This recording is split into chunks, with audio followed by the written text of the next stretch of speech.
Ya. Pertama-tama kami dari Subdit Resmob Polda Metro Jaya mengucapkan bela sungkawa yang sedalam-dalamnya atas musibah yang dialami oleh keluarga korban. Jadi terkait kronologi kejadian pembunuhan antara pelaku dengan korban adalah suami istri, mereka menikah siri. Beberapa hari belakangan terjadi cekcok, sering ribut karena pelaku cemburu dengan korban yang diduga memiliki hubungan dengan laki-laki lain. Kemudian di tanggal 20 Maret 2026 korban itu dengan pelaku sudah tidak tinggal bersama. Antara korban pelaku tinggal di kosnya sendiri, korban di kosnya sendiri. Di tanggal 20 Maret pelaku melihat korban sedang jalan bersama pria lain di acara bazar Ramadan. Sempat didatangi, ditanya, tapi si prianya pergi. Dia kemudian ributlah dengan korban. Setelah dari situ pergi, berpisah mereka di bazar. Sekitar pukul 22 malam pelaku datang lagi ke kosnya korban dan didapati bahwa di dalam kos korban lagi berduaan dengan pria yang tadi ditemui di bazar. Nah, sempat juga ada cekcok dan keributan di situ. Kemudian pelaku diusir, suruh pulang sama korban. Pelaku pun pulang ke kosnya. Di kosnya dia merenung, emosinya sudah tidak tertahan, dia kembali lagi ke kos korban. Di sana dia masuk, terjadi pertengkaran. Pelaku sempat mencekik korban. Kemudian karena korban berusaha memberontak, pelaku akhirnya mengambil pisau dan menyayat leher korban. Pisau dibawa dari rumah atau di sana? Pisau berdasarkan keterangan pelaku kami periksa tadi malam, dia mengatakan bahwa pisau memang dia bawa dari rumah. Ada dugaan perencanaan Pak? Kita dalami lagi nanti itu. Pak, kan itu sempat ada beredar video dia Dok. membawa karpet. Ya. Dan itu untuk digunakan apa, Pak? Kalau karpet sendiri kami sudah tunjukkan CCTV tersebut pada saat proses pemeriksaan. Pelaku mengaku bahwa pada saat selesai dia membunuh korban dia takut dan panik sehingga dia membawa karpet itu sebenarnya tidak ada tujuan spesifik untuk apa. Bang, kemarin kan Pak Kapolres juga menyampaikan kalau salah satu alasannya karena korban mengajak pisah, Pak. Itu jadi puncak perdebatan pada akhirnya. Jadi proses ini hubungan mereka ini sudah merenggang. Dimulai kalau keterangan pelaku bahwa mulai dari tanggal 25 Oktober 2025. Nah, itu mulailah merenggang di situ karena mungkin korban ini sudah mulai menjalin hubungan dengan orang lain, disitulah hubungan mereka merenggang. Seringlah terjadi keributan di situ. Keluarga korban pun sudah meminta pelaku untuk melakukan talak kepada korban karena kan mereka menikah siri. Sudah diminta untuk melakukan talak, tapi berdasarkan pengakuan pelaku dia tidak mau. Berarti bukan perselingkuhan ya, Bang, jatuhnya? Apanya?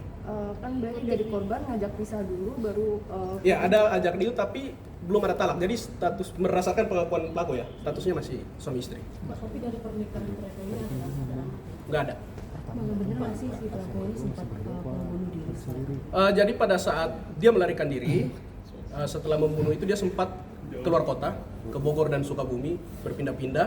Pada saat di Sukabumi dia memang sempat mau membunuh diri, tapi diurungkan niatnya. Kemudian dia memilih untuk pergi ke Pulau Sumatera. Nah, Kronologinya siapa? Rumah siapa, Bang? Satu. Dia kenalan, Raya dia mau. Kalau Sumatera nggak ada kenalan, random. Oh, berarti memang rencana berpindah-pindah tempat saja ya? Dia berusaha menjauh dari TKP. Ada kemungkinan kabur lewat Batam mungkin Pak? Itu belum tahu, harus didalami lagi. Dan kabarnya juga akan kembali ke negara asalnya.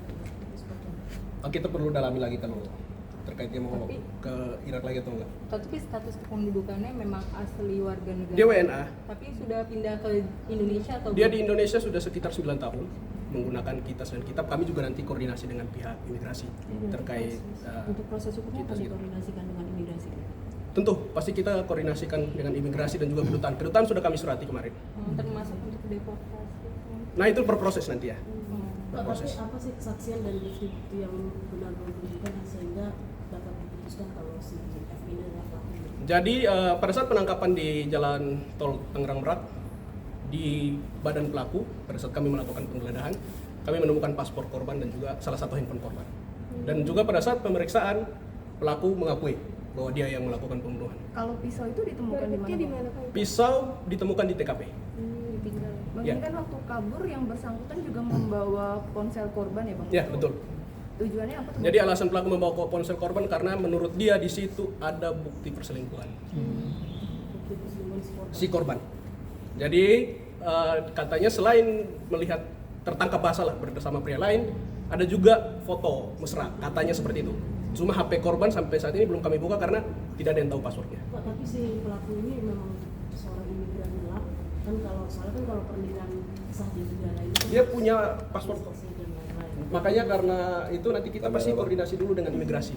Ya, untuk statusnya itu benar-benar benar masuk Indonesia itu sah atau enggak, nanti itu setelah kita koordinasikan dengan imigrasi. Bang, itu dia benar nggak bisa bahasa Indonesia?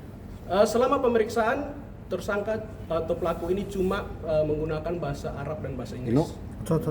Jadi kami pada saat pemeriksaan kami menggunakan penerjemah dan juga didampingi lawyer. Pak, mungkin dari dampingan psikologi yang diberikan oleh pihak polisi apa? Soalnya kan ini kan pembunuhan dan alasannya adalah karena cemburu dan motif. Psikologi belum ya, karena kemarin baru pemeriksaan awal, nanti mungkin ke depan kita cek lagi. Kalau komunikasi dia dengan istrinya ini pakai bahasa apa? Kalau menurut pengakuan pelaku bahwa sehari-hari mereka menggunakan bahasa Inggris. Bang, penegasan aja Bang, karena kan dari pihak keluarga itu menyampaikan bahwa suaminya itu udah mantan suami Ya. istri gitu. Berarti sampai sekarang pun sebenarnya masih suami istri gitu ya, belum mantan. Nah, ini ada dua versi, Pak. Kemarin kami dari pemeriksaan yang kami lakukan terhadap pelaku, dia mengatakan bahwa mereka masih suami istri. Namun ada versi juga dari keluarga korban yang mengatakan kalau mereka sudah berpisah. Sehingga nanti kami akan panggil keluarga untuk diperiksa. Kemarin sudah kami hubungi keluarga korban yang menjadi saksi pada saat pertama datang ke TKP, ibu korban yang melapor saudara korban. Mereka meminta waktu, mohon waktu karena mereka masih dalam keadaan berduka. Nanti kalau sudah bisa diambil keterangan pasti kami panggil untuk ambil keterangan. Dijadwalkannya kapan itu? Nanti menunggu mungkin setelah selesai liburan lebaran ini ya. Minggu depan Penegasan kemungkinan ya, kembali. Mudah-mudahan minggu ini bisa. Penegasan kembali si pelaku ini ditangkap kapan dan jamnya dan di mana? Pelaku kami amankan pada tanggal 21 Maret 2026 pukul 12.49 waktu Indonesia Barat, tepatnya berada di Jalan Tol Tangerang Merak kilometer 68 di rest area kilometer 68. Dia memesan bus dari mana? Terminal Naiknya dari Dia ke pesan bus kalau tidak salah itu di daerah Ciledug. tujuannya ke Sumatera spesifiknya kemana? Pada saat pengamanan diamankan, pelaku kooperatif, tidak melawan. Kita bawa langsung ke kantor. Pak, mungkin dari keterangannya ada pisau ya Pak ya? Nah saat kejadian itu pisaunya itu dibuang Disimpan di atas tumpukan sepatu. Ya, ditaruh aja gitu di atas. Dia ke Sumatera itu lewat jalur apa? Menggunakan bus. Jadi darat mungkin nanti nyebrang di Bakung di Merak. Dia sendiri Pak? Apa? Sendirian. Oh, Pelaku dalam keterangannya tindakannya dilakukan sendiri dan dia lari pun sendiri. dari keterangannya ada penyesalannya nggak? Ada penyesalan.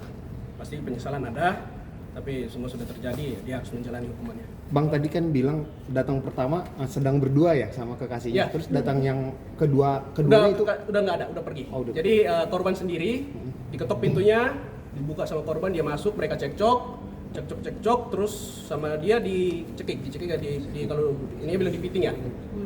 Karena korban melawan, dia panik, dia takut, dia ambil pisau terus disayat lehernya.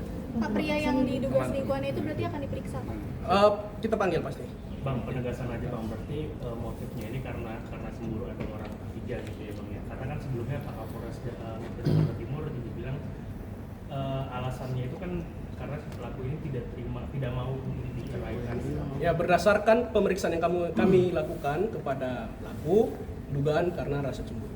Ini karena pemeriksaan pelaku ya. Kalau dari pihak saksi-saksi keluarga korban belum. Sekarang statusnya tersangka. Tersangka. Pak, tapi selama pemeriksaan kemarin kemungkinan akan ada pihak yang terlibat lainnya Pak? Atau dia memang benar-benar melakukan aksi ini? Nah, itu kita dalami dulu ya. Karena proses penyidikan masih berjalan, kita dalami. Nanti kita akan tahu seperti apa. Bang, terakhir Bang, pasal sama hukuman yang dikenakan? Pasal sejauh ini yang kita terapkan adalah pasal 458, subsidiar pasal 468 tentang pembunuhan dengan ancaman hukuman kurungan penjara 15 tahun. Pekerjaan pelaku apa? Pelaku Di sini berdasarkan pemeriksaan yang kami lakukan, dia sehari-hari berjualan parfum Bu, di Mangga 2. Oh. Selama pernikahan pelaku memberi nafkah dengan Dia mengaku bahwa dia memberi nafkah. tidak ada alasan ekonomi di dalam. Sejauh ini tidak ada alasan. Tapi ada pengakuan nggak Bang kalau misalnya sebelum itu sudah pernah melakukan KDRT kepada korban? Sejauh ini dalam pemeriksaan belum ada pengakuan itu. Kami juga belum menanyakan karena masih akan dengan pemeriksaan Berarti lanjutan. yang diperiksa baru tersangka aja Pak? Baru pelakunya saja yang kami periksa. Bang, pengakuan dari keluarga kan sebelum kejadian itu pelaku sering memantau korban gitu ya, dimanapun keberadaannya, itu betul nggak sih Bang? Menguntit gitu. Yang Nah itu perlu didalami lagi. Oke. Terima kasih. Terima kasih.